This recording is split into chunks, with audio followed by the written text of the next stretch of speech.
Welcome to this week's edition of the Pete Mezzetti Show. I'm your host, Pete Mezzetti. My guest this evening is Glenn Lungarini from the CIAC. Glenn, welcome. How are you? Doing very well, Pete. Thanks for having me back again. Thanks for coming back again. Good to see you again. You as well. Did you have a good holiday? I did. How about yourself? It was great. Sometimes, the little slowdown and the fewer groups tends to work out nice. So it was nice, quiet day. Absolutely. So, Glenn, last time we were together, we actually talked about fall sports. I was wondering if we can begin today's show maybe recapping about the fall sports and how everything went. I'd love to, Pete. I'd say we had a great fall season. I think if we were back in August and early September, and we said to people, listen, we're going to play about 12 to 15 games. We're going to get in a little bit of a postseason experience, and we're going to play to the first, second week of November. I think everybody would have signed up for that. And at the beginning, that might have seemed like very optimistic thinking, but that's exactly what played out.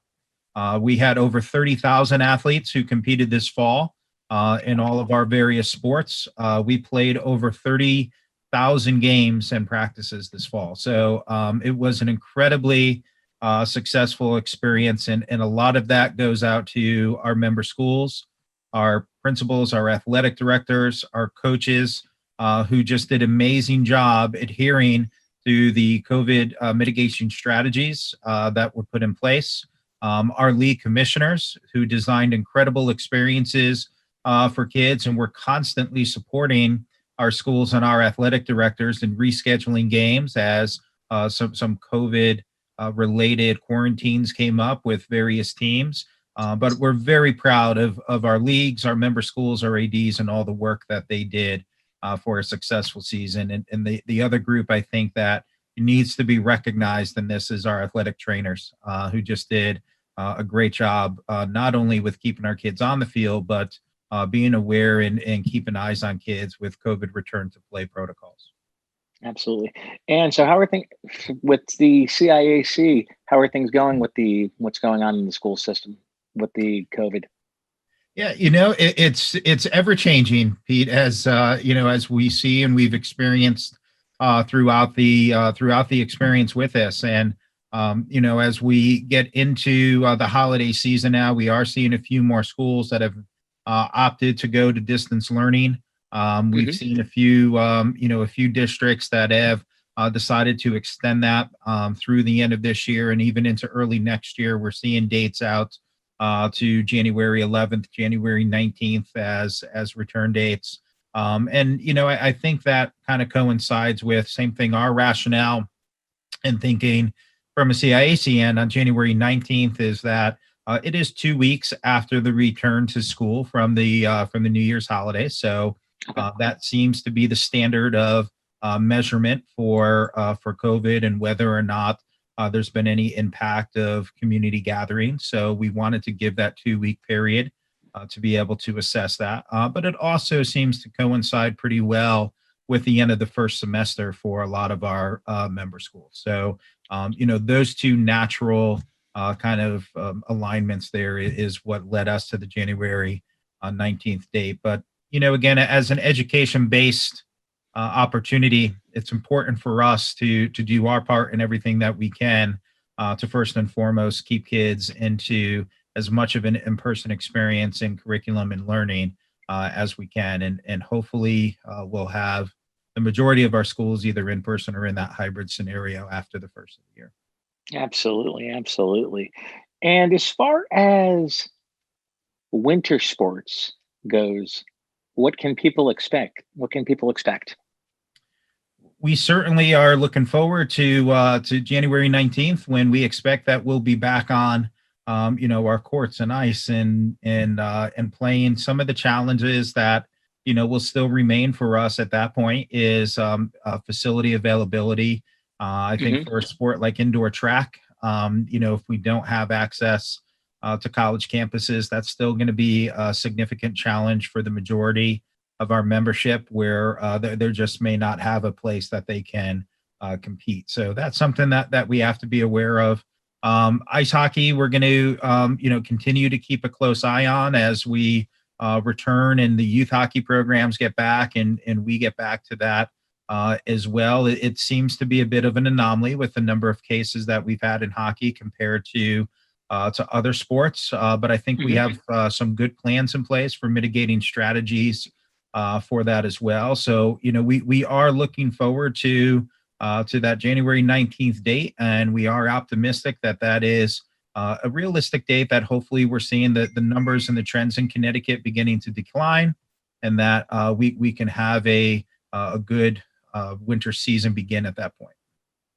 And now, what about basketball season? Yeah, same thing, Pete. It'll start on that January 19th date. We're in Okay. the process right now of looking at basically the entire rest of the year. So we want to get those spring dates set as well as the alternative season and the winter season to understand kind of on a sliding scale if something does get delayed, how does that impact the alternative season? Again, our board has been pretty clear that they want to have as minimal of an impact to the spring season as possible. So, that's going to be, I think, a priority as well. But we Right. also want to provide opportunities for the other experiences that kids missed last year. So, we didn't get to complete a basketball season, a hockey season, a boys swim championship season last year. So, as much as possible, we want to provide those experiences to kids as well. And for Mhm. basketball, we expect that to start January 19th. And now, are there going to be spectators allowed, or? That's to be determined at this point. Our recommendation through the fall was to not have spectators. And again, I think it coincides with what we've come to know about where COVID spreads in relation to sports. So, we've seen very little spread from team to team. So, that inter team play, team A playing team B, and somebody on team A having COVID and team B contracting Right. it. We're seeing very little of that, but we are seeing transmission within teams. So, the intra team spread of COVID, we have seen. And again, I think that relates more to community based spread and what's happening in various communities. So, with that, not having fans in attendance, again, we just feel does align with, particularly when you're talking about indoors, with that recommendation based on the increasing numbers of where we are right now. Mhm. I think that makes sense. And again, the areas that when our kids go into a gym and play, the school has to prep that for gym classes the next day. It's an instructional Right. space. So to try to limit the people that are in there and keep up with the sanitation. Again, I think our focus needs to be on providing the best opportunity for kids to play, and if that means that parents have to watch via video stream, Mhm. then unfortunately that may mean what it has to be, at least at the beginning as we get back. But again, I think the numbers will really dictate that. I think what's happening across the state and in the Northeast will dictate that, and our board will make adjustments as they see fit along the way. Absolutely, absolutely. And as far as what's going on with the rising number of COVID impact in-person learning, let's talk about that.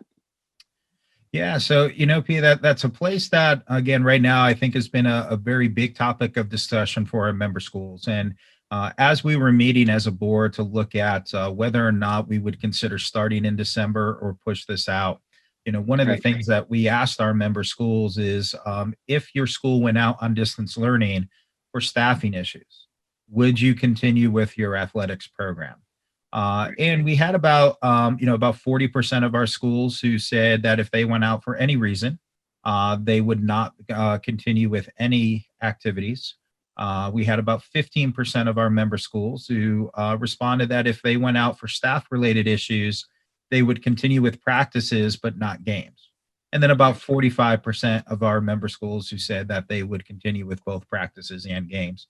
But when we were looking at 55% of our member schools that would not continue competing if they went to distance learning for any reason, that was certainly important for us to understand how schools are really struggling. I think with the COVID numbers right now and how to balance getting our kids into instruction, which everybody values, but at the same time respecting the community and also the teachers that and the staff that we're dealing with. I mean, we're seeing schools that unfortunately, because of quarantines and other protocols, may have upwards of 50, 60, 70 teachers out in their district.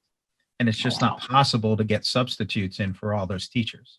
So we're seeing that impact schools needing to go to distance learning, formats at that point. So that is, again, those are things that as an education-based opportunity, we need to be well aware of and we need to be in alignment with. So it's important we maintain communication not only with our member school principals, but with superintendents as well to understand how we can first and foremost support the learning environment, and then we can get to the extracurriculars and the sports, which we see as an extension of the school curriculum. Exactly. As a matter of fact, I was doing some research over the weekend for tonight's show. One of the people that you have on your staff is Bob Hale. Yep. Yeah. Bob actually was a high school was an assistant principal at the Morgan School in Clinton when I was there. Yeah, Bob is just he's an outstanding resource for us, and he's running. Actually, I have the Special Olympic patch on here tonight, and Bob runs our unified program through Special Olympics with with the CIAC. He is the head of that, and does an incredible job with that. But Bob's his knowledge, his experience as an administrator, as a high school principal, is invaluable in terms of the decision making that we have. So you certainly had a great administrator and teacher there, and Bob. Absolutely. So tell us a little bit about the partnership between the Special Olympics and the CIAC. How's it work? Yeah, the Unified Sports Program. We are the premier program of unified sports in the country. Everybody else looks at Connecticut as the gold standard for setting unified sports, and that has a tremendous amount to do, with the folks that are running it, and a lot of that comes from the support from Special Olympics, which we couldn't run that without. Bo Doherty has just been, an incredible resource for us and partner with us. And then, as I said, Bob has just done a great job of running this. And before Bob, George Sinnott is, really took this program and made it into what it is today. But, we have so many schools around the state that are participating in various sports, whether it's soccer or basketball or volleyball or, number of leadership opportunities that are out there. And so we'll see an able-bodied peer with a unified peer that will go out to engage in these sport activities and just have an incredible experience. We've run unified basketball games at the halftime of the state championships up at Mohegan. And it's just such a joy to watch these kids play. It's I tell you, when you think about the joy that sports should bring in high school, watching those kids is the unfiltered joy that you would just expect to see at the high school level. It's really tremendous. And to Bob's credit, it has grown to a point where we're actually looking at creating more competitive divisions within the unified setting. So again, the team just continues to amaze us in what they're doing and be the gold standard for unified activities across the country. Absolutely.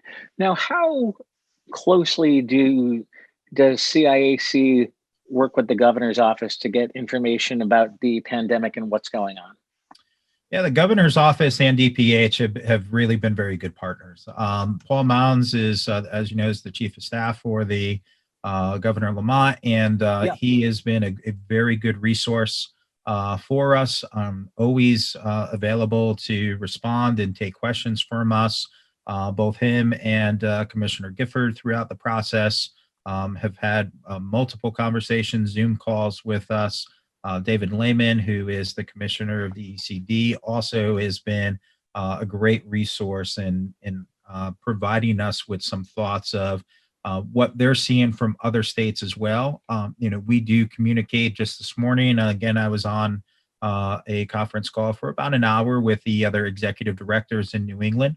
and our Section 1 of the NFHS. But being able to hear from David and Deirdre and Paul of what's going on in other states as well from the youth sport level has been very helpful, and it's been a good partnership. We're very appreciative of their willingness to collaborate with us. I've actually never interviewed Commissioner Layman before. What's he like? He's a great guy. Is he? He's just I tell you, he's very rational. He's incredibly intelligent. I find that any conversation with him, whether it's a short conversation or something that we have a little bit more time to spend together, they're all meaningful, and you walk away with good information. He's very direct, and exactly the direction that he's looking to take, and the information that he's providing. So to him and again all the staff up there, they've just become a very trustworthy source for us and good partner. Now, as far as other people, you guys also work with our friends at CAVE. We do, yeah. Bob Rader, Patrice McCarthy, great people over there as well. And as you said, I mean, when you try to think about all the elements that go into school sports, I mean, certainly our boards of education are right there in the forefront. And when there's decisions to be made on local levels, it's not easy for them as well. And it's one of those things that I give everybody credit for all the work that they're doing. Everybody in their own district is making decisions that they feel are in the best interest of their communities, and that's including our board members. And there is no playbook. There's no rules for dealing with the pandemic. We're all navigating through this and learning as we go. But it's one of those things, again, when you think that the Board of Ed positions, they're volunteer positions, they're elected officials, and the time that they're given under these extraordinary circumstances, we're just very grateful for the work that they're doing at this time. Absolutely. And as far as the aspect of schooling goes as compared to in schooling and remote learning, how are things going? Everybody's interest is to get kids to in-person learning as much as possible. I think everybody understands the benefit and the value of in-person learning versus distance learning. But that being said, that value decreases if it's not safe for the kids to be in the building. If you don't have the ability to socially distance, if you don't have the PPE necessary to have kids in, to have your staff in, if you don't have enough staff there, then you start to diminish the effectiveness of that. So that's why everybody's focus is, let's get the kids in school, let's get the kids in the building as much as we can. It is the most effective way to instruct the kids. But in the absence of that, over time, again, I think Commissioner Cardona from the State Department of Education and his staff and his team up there, just like the rest of us, we've learned a lot from March till now, and the resources that the State Department of Education are providing, the knowledge that our districts are continuing to grow with as we move from week to week and month to month. I think the distance learning experiences have become better experiences for our kids, but nothing is going to replace that in-person experience. Yeah. How many schools does CIAC deal with? We have 186 member high schools. That includes the CIAC. Those are the schools that compete in CIAC sports. We also, on the Connecticut Association of Schools side, where we also work with elementary schools and middle schools, we have over 900 schools that we work with and represent when you look at a K-12 capacity. You guys are a pretty big organization. It's a big group from a professional development aspect, and working to represent principals and administrators and their views in legislature. We have a great legislative and lobbying team in Mhm. Mike Rell and in Jim Amen, who just do a great job working with us. But representing the principal's perspective and legislature is a big part of what we do, and we are a bit unique. There's not too many organizations like us around the country. We're both the academic side of the Principals Association and the athletic side operate out of the Right. same group. And I think there's a lot of benefit to that. Most of the states that don't, as we talk to them, they like to have that type of organization rather than trying to always find out what's that other side thinking. For us, it's all under one umbrella, and it's a good communication strategy, and it really keeps the focus on education first. Absolutely, absolutely. And as far as after the winter, we start thinking about spring sports. Any idea what we're thinking about the spring sports for the 2021 season? Yeah, Pete, the spring is what we've really, been looking at as well in terms of wanting to disrupt as little as possible. Right. I think everybody appreciates and understands that we want to provide experiences for all kids if possible, but we also want to remember we can't discount and forget what we lost last year, and our spring kids lost everything. So we Right. want to maintain as much of a full season as possible, tournament experiences for kids as possible in the spring, because if you're losing that, then it's not only seniors that are losing, kind of this, but now you have juniors who lost that last year and would potentially, be Right. missing that again. So, I think we'll look to really solidify what we see as reasonable dates for that spring season, and try to stick to those as much as we can, and then, as I said, kind of work backwards from there with the winter and alternative seasons with that. But we'd like to impact as little as possible those spring sports, and give kids as much of a full experience as we can in those. And we're thinking of going a little bit longer into June. With Okay. the this year, you can use the distance learning days for snow days. So we're not going to see too many snow days in the school districts this year. Okay. The school year's been reduced from 180 days for kids to 177. So, Okay. I think from that standpoint, the impact from that for us is just looking at most of our kids are going to graduate when their original calendar said they were going to graduate this year. So we're not going to Right. see, schools going into late June, which maybe we thought there would be as we were coming into the school year. We know now that we're not going to see that. So, we're probably looking at the second, third week of June when most schools will be out for the summer at that point. Now, as far as the legislative session goes, I'm sure that's even going to look different this year. Yeah, it's a short session this year. So I believe that'll start up in January. I think bills are Yeah. due the first week of February or February 1st, and then we'll be back in session there. But I tell you, the legislative session, just like the schools and just like our businesses and everything else that we're running, they have an awful lot from last year's agenda that they didn't Oh get yeah, to. Because I know.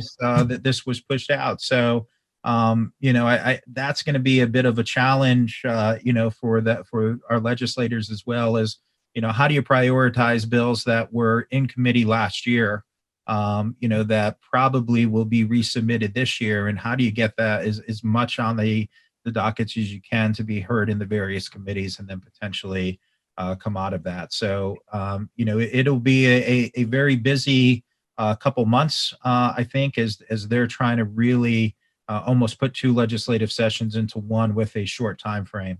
But we'll be ready for that as well. And we do anticipate a couple positive things in there with some emergency action plan legislation and heat illness legislation that anticipating we've been ahead of, and our member schools have been ahead of. So those will become easy things for us to support, and it'll be good for kids in the long run. I can say we got a little bit more time left, so tell us a little bit about what you guys are expecting to see this legislative session. Yeah. So, particularly in the emergency action plan piece, I think, it's all of our schools, at this point, that they have been trained. We do have recommendations out there for emergency action plans, and having those plans in place, rehearsing those, really could be a difference of somebody, surviving a catastrophic event or not. We saw that play out in a school in the western part of the state last year, where an official had a cardiac incident in a game, and because the school was well prepared in an emergency action plan, it very well may have saved that official's life. And so, we understand the importance of that, and so all of our schools have an emergency action plans. We do think is something that is appropriate. We do expect something legislatively to be put out this year that would be around that topic, and again, something we can support. The other place is around heat illness, and again, heat illness is something that we've come to understand, can be prevented. Again, with when you suffer from cardiac incidents and other incidents, even the best plans where you have AEDs and you have things hooked up to the people, there's no guarantee that is going to potentially save the life. But we do know that if you can reduce the body temperature of a person going into heat illness in a timely manner, that can save the person's life. So with that, we've partnered with the Corey Stringer Institute from UConn. That has been an incredible group to work with, led by Dr. Doug Casey up there, and Doug Casa, and we have taken the work that they've done. They've been able to really teach us and inform us, and we've translated that into some training for our member schools. And with that, we reached out to ask how many of them have cold water immersion tubs, and those that didn't, we provided that to. So there were over 60 schools that the CIAC provided with those cold water immersion tubs this year. And we did that in partnership with the Connecticut Athletic Trainers Association. So Len Lungarini from CIAC, thanks for some time, and we'll see you soon. All right. Thanks, Pete. All right. Thanks, Len. On behalf of Len Lungarini, I'm Pete Mezzetti. Thanks. Good night. And we'll see you next time.